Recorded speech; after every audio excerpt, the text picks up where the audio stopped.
কক্সবাজার জেলা বিএনপির উদ্যোগে ইফতার মাহফিল অনুষ্ঠিত হয়েছে।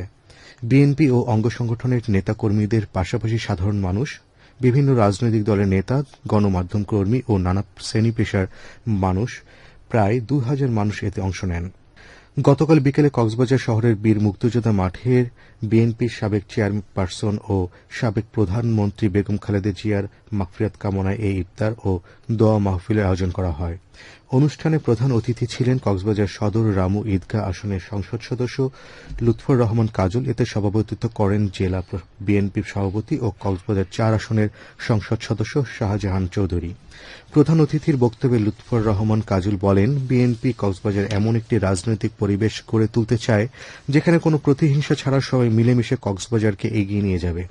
অনুষ্ঠানে জেলা বিএনপির সিনিয়র সভাপতি এটিএম নুরুল বশর চৌধুরী, জেলা বিএনপির সাধারণ সম্পাদক শামীম আরা, স্বপ্নাসহ বিএনপি, জামায়াত ও এনসিপির সিনিয়র নেতৃবৃন্দ উপস্থিত ছিলেন।